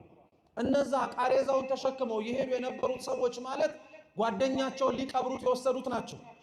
ጽድቅ ስንሰራ አብረው ሊተባበሩን የማይፈልጉ ኃጢአት ስንሰራ ግን ሬሳችንን ተሸክመው የሚዞሩ ስንት ሰዎች እኮ አሉ። ሊቀብሩን የሚያመቻቹ ስንጓዝ በኃጢአት አብረውን አለንላችሁ ብለው አፈር አይንካችሁ ብሎ ከመሬት ከፍ የሚያደርገን ሰው የለም። ተቸገርን ስንል ኪሱ የማይፈታለት ነውር እንስራ ስንል ግን ተበድሮ የሚያመጣ ሰው የለም ከኛ መካከል አለ። ለኃጢአት የሚቸኩለው ጉልበታችን ለጽድቅ የቀዘቀዘብን የደነደነብን ሰዎች አለን። ትንሣኤ የሚያስፈልገን ጌታችን ኢየሱስ ክርስቶስ ለዛ ነው ቀብረው የሞተውን ሰው ለመቅበር ተሸክመው የሄዱትን ሰዎች ቁሙ አላቸው። ለምን? ያቺ የሞተችና ያቺ በኃጢአት ቆስላ የወደቀች ነፍስ የኛ ምሳሌ ናት። ክርስቶስ ስትሞትበት እንዲሁ በቃ ተቀበር ብሎ ለዓለም አሳልፎ አይሰጥህም። ያለህበት ቦታ ይወርድልሃል አምላክ። ለአዳም እኮ ሲኦል ነው የወረደለት በነፍሱ። መቀስቀስ አቅቶት ነው ጠርቶ ከሲኦል የሲኦልን ማሰሪያ በጥሶ መጥራት ከብዶት ይመስላችኋል? የቃሊነት ጉዳይ ሆኖ አይደለም። በነፍሱ እስከ ሲኦል ድረስ የወረደለት እንዴት እንደወደደው እንዲያውቀው። አንተ የወደቅበት ቦታ እግዚአብሔር አምላክ ወድቆ ያነሳል። አንተ የወደቅበት ቦታ ላይ እግዚአብሔር አምላክ መጥቶ ይቀሰቅሳል። ይሄው ይሄ ምስክር ነው። ሊቀብሩት እየሄዱ ያለውን ሰው አብሯቸው እየተራመደ ነው አቁሙት ያዙት ያላቸው። ከቤተ ክርስቲያን ተስፋ ቆርጠን የወጣን የኛ ትንሣኤ እዚህ ሳይሆን ውጪ የመሰለን ሰዎች ካለን ክርስቶስ እየተጣራ ነው። ትንሣኤያችን አምላካችን ኢየሱስ ክርስቶስ ልቀስቀሳችሁ እያለ ነው። አይነ ልቦናችንን አምላካችን ጆሮአችንን የሚክፈትልን። ከሰማነው መቀስቀስ ይችላል። ከሰማነው ማንቃት ይችላል። ቀሰቀሰው፣ አስነሳው። ለእናቱ አታልቅሽ እንዳላት መልሶ ልጇን ሰጣት። ተመልከቱ፣ ጣሊታን ሲያስነሳት ካስነሳት በኋላ የምትበላውን አምጡላት ነው። እስኪ የምትበላውን በሉ እንጂ ምን አርጉላት? አምጡላት። ይሄንን ሰው ደግሞ ካስነሳው በኋላ መልሶ ለማን የሰጠው? ለእናቱ። እስኪ መልሶ በሉ። ለእናቱ ሰጣት። የመጀመሪያዊቷን ቤተ መቅደሱ ውስጥ የሞተችን ነፍስ ክርስቶስ ከቀሰቀሳት በኋላ እውነትም ከሙታን መካከል መነሳቷ የሚታወቀው ምግብ አምጡላት ተብሎ የተነገረውን ቅዱስ ሥጋውን ክቡር ደሙን መብላት ስችል ነው። ትንሣኤውን ገና ያላከበርን ሰዎች አለን። በነገራችን ላይ አሁን ትንሣኤውን ገና ያላከበርን ቅዱስ ሥጋውን ክቡር ደሙን ስንቀበል ነው። ይኸው ከተነሳች በኋላ የምትበላውን ምን አድርጉላት ነው ያለው? አምጡላት ነው ያለው። ትንሣኤ ማለት ቆመ በቤተ መቅደሱ እየዘመርክና እያሸበሸብ የምታከብረው ብቻ ሳይሆን በክርስቶስ ቅዱስ ሥጋና ክቡር ደሙን ጭምር ታትመህ እውነት ከሙታን መካከል መነሳትን እየመሰከርክ ለዓለም የምትወጣበት በዓል ነው። ገና ያልነቃን ሰዎች አለን። ገና ያንቀላፋን ሰዎች አለን። ድምፁን እየሰማን ኃጢአትም ደግሞ ጣዕሙን ጠስቆ ጠንጎ የያዘን ሰዎች አለን። እቺንም እናቲቱ አስነስቶ ለልጇ ሲሰጣት ታለቅስ የነበረችው እናት አሁንም ቅድስት ቤተ ክርስቲያን ናት። ልጆቿ ከጉያዋ ሲጠፉባት፣ በተለያየ ምክንያት ሲወሰዱባት፣ እንዲኖሩት ከታዘዙት ሕይወት ባለፈ ክርስትናውን በየዘመናቱ መለዋወጥ ሲሞክሩ፣ ክርስትናውን በያሉበት ዘመን እንደነሱ ቅርጽ ለማስያዝ ሲሞክሩ እያየች ቤተ ክርስቲያን ታለቅሳለች። ስለኛ ውሃ ልክ ተብሎ የሚስተካከል የክርስትና ሕይወት የለም። እኛ እያደግን ወደ ክርስትናው ሕይወት እንመጣለን እንጂ እኛ በወረድበት እያወረድን፣ እኛ ባጠበብነው ልክ እያጠበብን የምንኖረው የክርስቲያናዊ ሕይወት የለንም። ሰፊ ወደ ሆነው ገብተንም ልንፈጽመው ወደማንችለው ከእግዚአብሔር ጋር ካለው ኅብረት ጋር ከፍ ብለን ለማደግ እንሞክራለን እንጂ ያንን አናደርግም። የምናደርገውን ነገር በሙሉ እያየች ቤተ ክርስቲያን ልጆቿ ከውስጥ ተሰብስበው ጸናጽል እየመቱ ይዘምሩ እንደ ቤተ ክርስቲያን ታነባለች፣ ታለቅሳለች። በደንብ አድርጋ መሞታችንን የማናውቅ ሰዎች እንዳለን ታውቃለች። ሰዎች ወስደው ሊቀብሩን ቃሬዛ ላይ እንደተሸከሙን የኃጢአት አልጋዎቻችንን እንዳይቆረቁረንም ጭምር የሚያመቻቹልን ሰዎች እንዳሉ ታውቃለች። እንደው ክርስቲያኖች ለራሳችሁ ብላችሁ መነሳት እንኳን ቢከብዳችሁ ላሳደገቻችሁ ቤተክርስቲያን ብላችሁ እባካችሁ ተነሱላት። ቤተክርስቲያን ሁላችን ላይ ደክማብናለች። እውነቴን ነው የምላችሁ። ላስተማረውና ለሚማረው ሰው ብቻ አይደለም፣ ከእግዚአብሔር መለኮታዊ ከሆነው ስጦታው ያለ ምንም ዋጋ ሁላችንንም ሰማያዊ ዜግነትን ሰጥታናለች። ስንቆርብ አልከፈልንም፣ ስንጠመቅ አልከፈልንም። ታመን ስንመጣ ጸበል ውስጥ ስንፈወስ እግዚአብሔር አምላክ ምንም አይነት ነገር ስጡኝ አላለም። እኛን ብቻ ነበር የፈለግነው። እኛ ግን ሀብት ንብረታችንን የምናመጣውን ቁሳቁስ በሙሉ ከምረንለት ራሳችንን ግን ከቀባሪ ጋር እያስቀበርን እንወጣለን። እና እውነት ተነሳን ብለን ነው ይህንን በዓለ ስም የምናከብረው። ክርስቶስ እውነት ነው ከሙታን ተነስቷል። በዛ ደስ ተሰኝተን ስብከታችንም ቅዱስ ጳውሎስ እንዳለው ከንቱ እንዳልሆነ አምነን እንድንናገራለን። የእኛን ሕይወት ግን ስናየው እንኳን ልንነሳ የተቀበልንበት መቃብር ራሱ ተመጭቶን እየተገላበጥን ያለንበት ኃጢአት አልፈታ ብሎን የተጨነቅን እንዳለን ሁሉ ከምንሰራው ጽድቅ ይልቅ እየሰራ ነው ያለነው ኃጢአት እያመጣልን ያለነው ነገር ደስ አሰኝቶናል። እውነት እኮ ነው። ኃጢአት ስንሰራው ኃጢአት ስናደርጋት የሚሰማን ደስታ በቅጽበት የምናጣጥመው ስለሆነ ኃጢአት ለሁላችን ቅርብ የሆነችው ለዚህ ነው። ልብ ብላችሁ ስሙን ክርስቲያኖች። ኃጢአትን የምንሰራት በኃጢአት የሚመጣው ደስታ ቅርባችን ስለሆነ ነው። ጠጥተን ለመስከር የምንሄደው ሳቅ ቅርብ ስለሆነ ነው። ጨዋታው ስለሚመጣ ነው የምንለው አይደል? ጾመን ጸልየን ሰግደን መጽውተን እግዚአብሔር የደከምንበትን የድካማችንን ዋጋ ግን ሲከፍለን አናየው። ለኃጢአት ለምንሮጠው ሩጫ ደሞዙን ወዲያው እናገኘዋለን። ለጽድቅ ለምንደክመው ድካም ግን እግዚአብሔር አምላክ የሚሰጠንን ደሞዝ ያዘገየዋል። ለምን? በምድር ከሚከፍለን በሰማይ ሊከፍለን ስለመረጠ እኮ ነው። እውነቴን የምላችሁ ክርስቲያኖች፣ ድካማችንን ስለ እግዚአብሔር ስንል ያደረግናቸውን መንፈሳዊ ነገሮቻችንን በሙሉ እግዚአብሔር በምድር እንዲከፍለን እንዲያውም አንጠይቅ። በምድር ካልከፈለንም ያልሰማን እንዳይመስለን። የጸሎታችን መልስኛ መኪና ማሽከርከር አይደለም። ቤተ መቅደስ ውስጥ የማስቀደሳችን መልስኛ በቤት ውስጥ በአማረና በጌጠ ቦታ ውስጥ መመላለስ አይደለም። አትሳቱ ክርስቲያኖች። እኛ መንፈሳዊ ሕይወትን ከእግዚአብሔር ጋር ያለንን ኅብረት የምንለካው ቁሳዊ በሆነ ነገር አይደለም። እንደዛ ማድረግ የጀመርን ጊዜ የተለማመድንም ጊዜ ነበረ ተንሸራተን የወደቅነው። ዛሬ አሁን በየአውደ ምሕረቶቻችን ራሱ እኮ እልል በሉላቸው ተብሎ የሚሰሙት የጸሎቶቻችን መልስ ምን ናቸው? መኪና ገዛን አይደለም፣ ቤት ገባን አይደለም፣ ስራችን ተቃና አይደለም፣ ማን ከኛ መካከል መጥቶ ስለፈቀደልኝ ቤተ መቅደሱን ስም ያለው ብሎ ስላስቀደስኩኝ ከመቅደሱ ከሰማያዊ ደጃፍ ቆም ያለው ብሎ ዋጋም የተከፈለለትን ቅዱስ ሥጋውን ክቡር ደሙን ለመቀበል በቅቻለሁ ብሎ እንደው በሕይወታችሁ እልል ያስባለ ምእመን ታውቃላችሁ? አናውቅም እኮ እኔ በግሌ አላውቅም። ለምን? የጸሎታችንን መልስ ምድራዊ የሆነ ዋጋ እየተመነው ስለተቸገረን እኮ ነው። አይደለም ዋጋችን ሰማያዊ እንደሆነ አትርሱ ክርስቲያኖች። ዋጋችን ምድራዊ እንዳይሆንም ጭምር ነው እግዚአብሔርን የምንለምነው። በተገላቢጦሽ ግን ሰይጣን የሚያሰራውን ኃጢአት ወዲያውኑ ደሞዙን ይሰጣል። እግዚአብሔር የሚያሰራውን እንድትሰራ የከፈተልን የጽድቅ በር ግን ስታደርገው በጥቂቱ የመንግሥተ ሰማያትን ጣዕም እንድትቀምስ እያደረገ ስለ ድካምህ መጽናናትንና ማንም ሊቀማው የማይችለውን መንፈሳዊ ደስታና ሰላም እየሰጠ ፍጻሜው ግን ከእሱ ጋር እንድትሆን ያደርጋል። እውነቴን እኮ ነው የምላችሁ ክርስቲያኖች፣ የጸሎታችንን ሙሉ መሬት ላይ ብናገኘው እኮ የምናፍቀው ገነት ይኖራል። እንድንገባበት የምንቸኩልበት መንግሥተ ሰማያትን እንጣራ ይሆናል። እግዚአብሔር እንኳንም አጎደለብን፣ እንኳንም አሳጣን፣ እንኳንም ሰላም የተነሳ ነው እንደዚሁ እንኳን ቢያንስ በዚህ እንኳን ማንን እየጠራ ነው? እግዚአብሔርን እየጠራ ነው። አገር ሰላም ሲሆንማ ማን ትዝ ይለዋል? መድኃኒዓለም ማን ትዝ ይለዋል? ያ የተዘረጋጁ ማን ትዝ ይለዋል? ኑ ልጆቼ እያለ የሚጠራው ማንኛችንም ትዝ አይለንም። ሲጀመርም እግዚአብሔር አምላክ እንዳስቀመጥነው ዕቃ የትም ብንሄድ ተመልሶ የምናገኘው የሚመስለን ሰዎች እኮ ነን።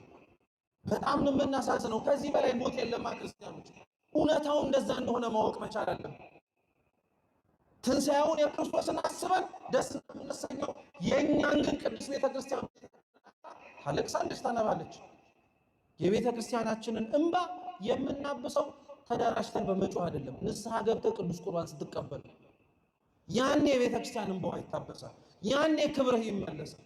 ያኔ ያጣሁት የምትለው የእግዚአብሔርን ሞገስ ታገኘዋለህ።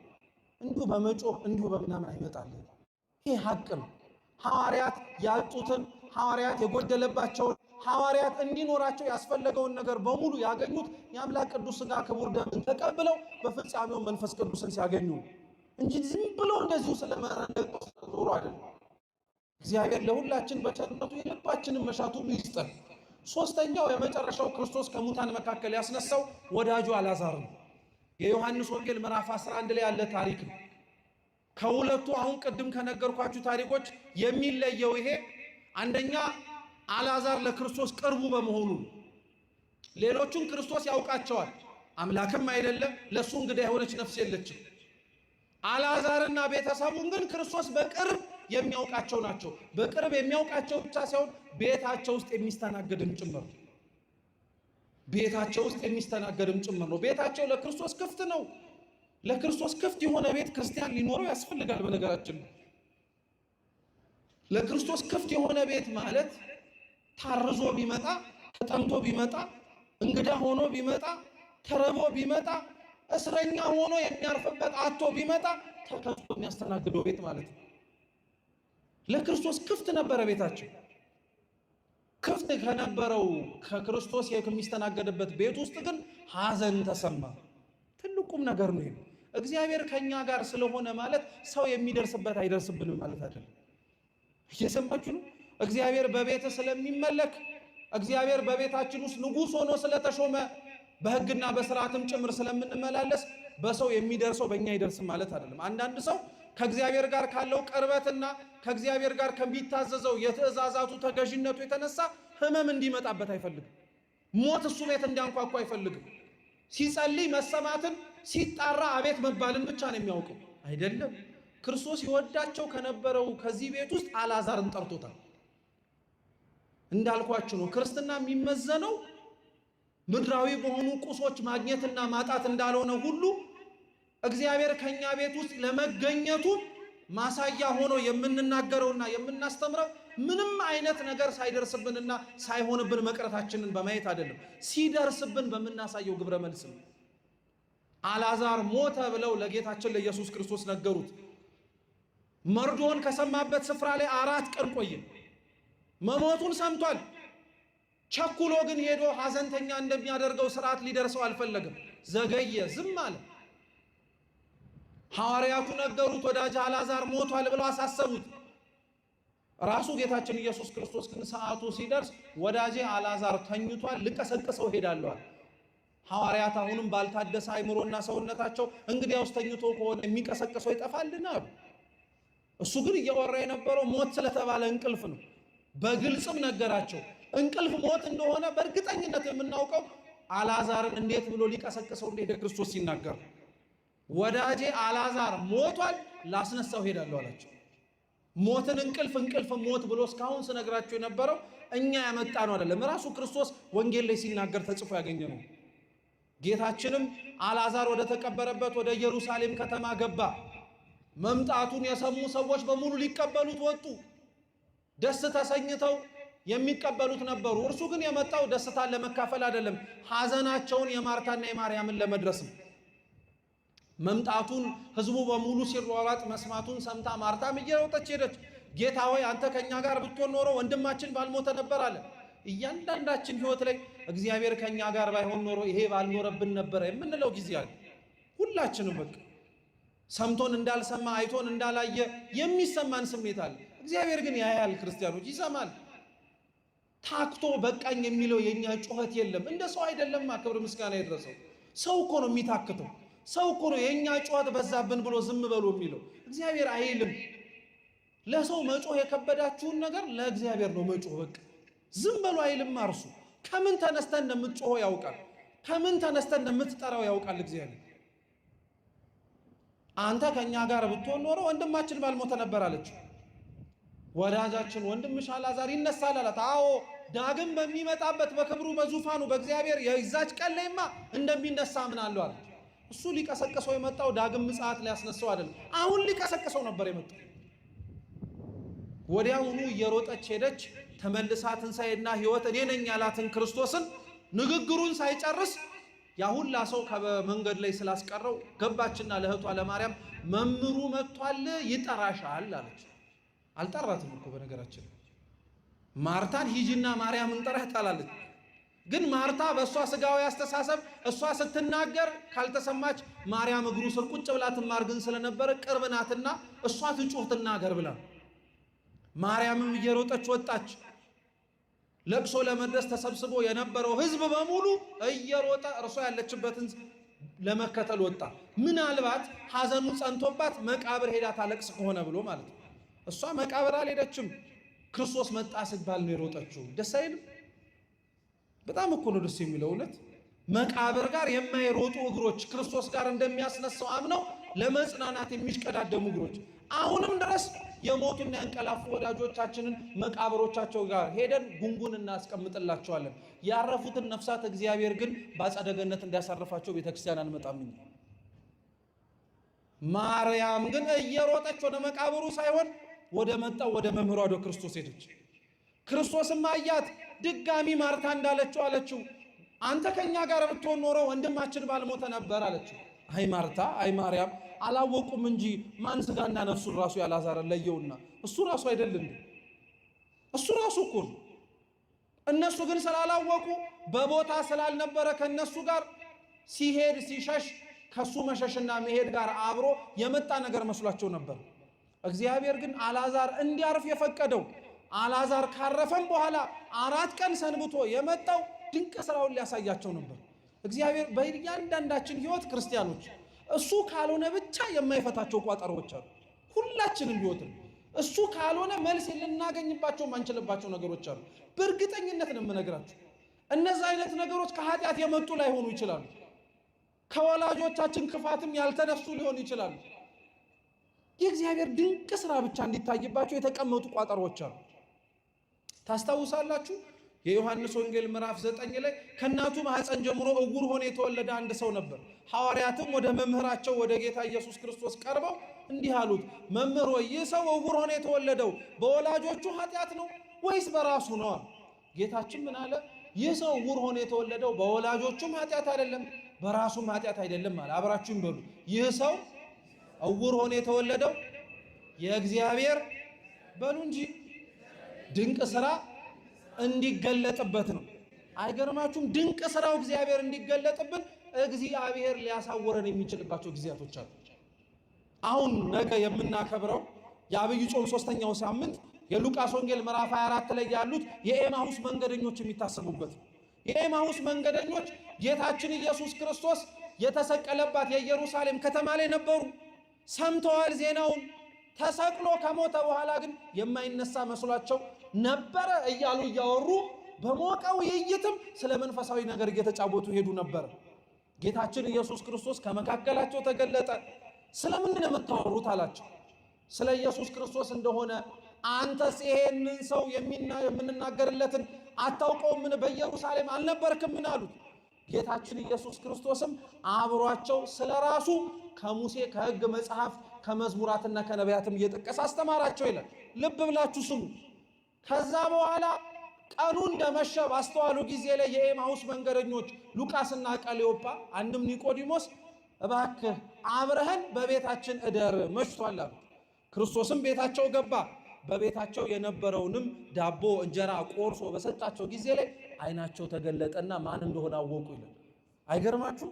አብሮህ ያለውን እግዚአብሔርን ራሱ ዓይንህ ካልተገለጠ አታውቀው።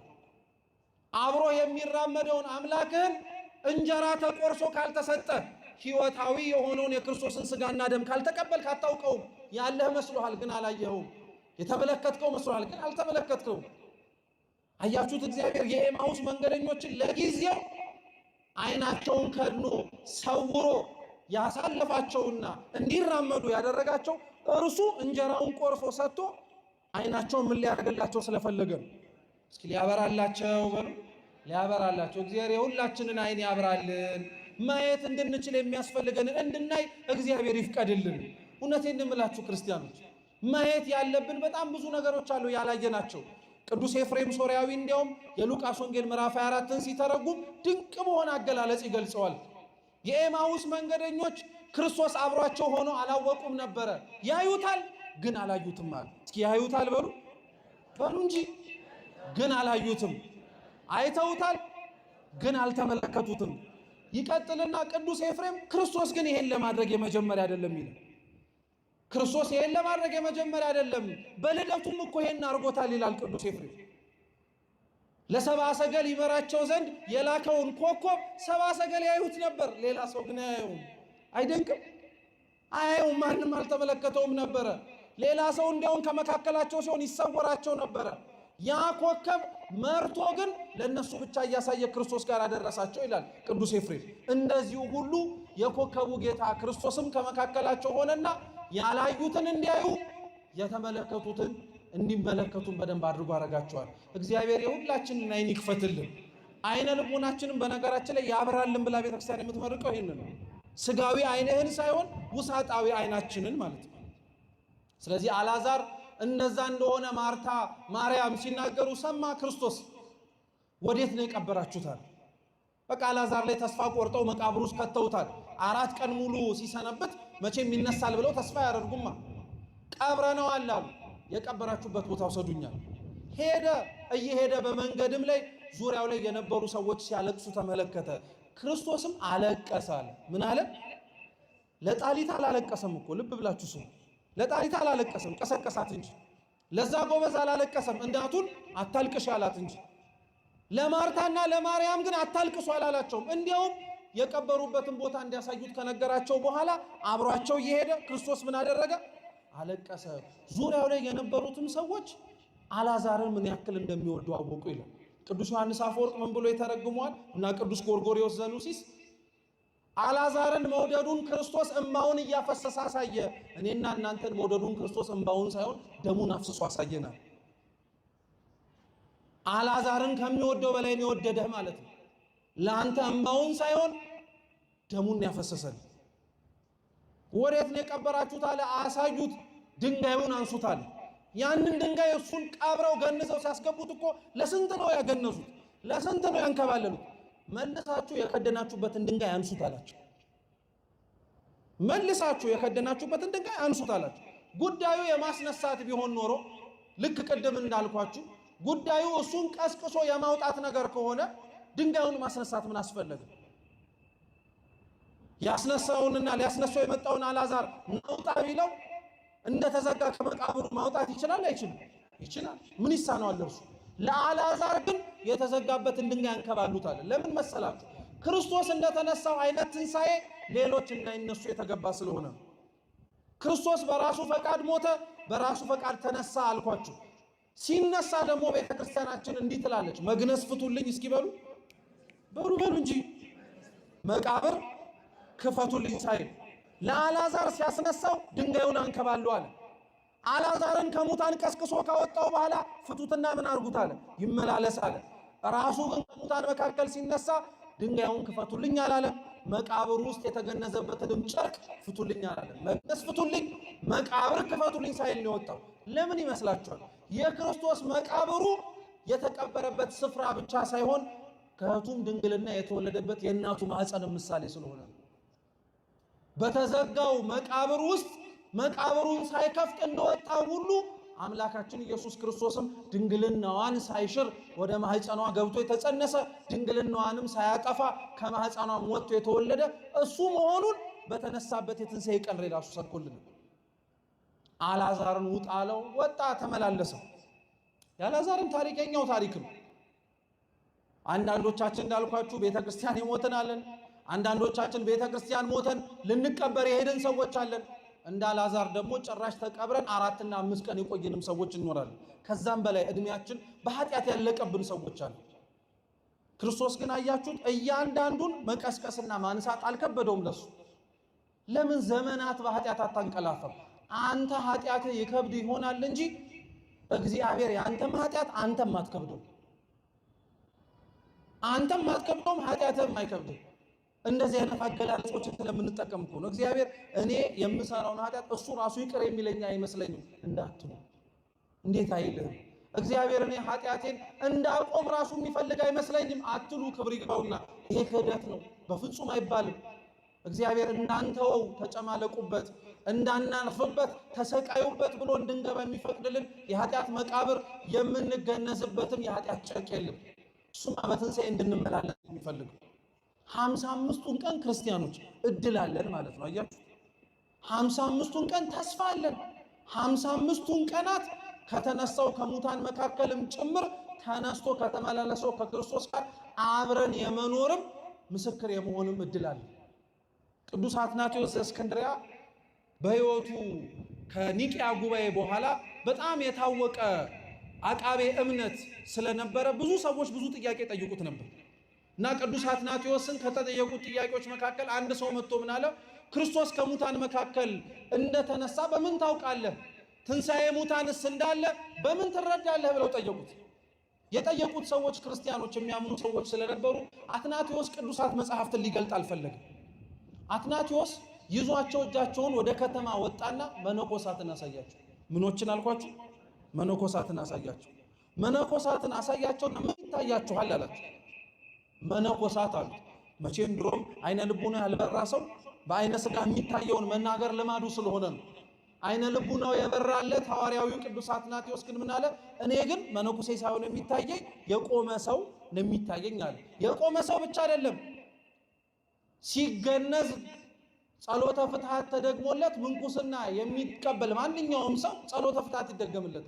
ሞቷል ለዓለም። ከዚህ በኋላ የሞተ ሰው የሚጸለይለትን ጸሎት ተጸልዮ ግን መቃብር ላይ ሳይሆን የምታዩት ቆሞ መሬት ላይ ምን እያደረገ ነው?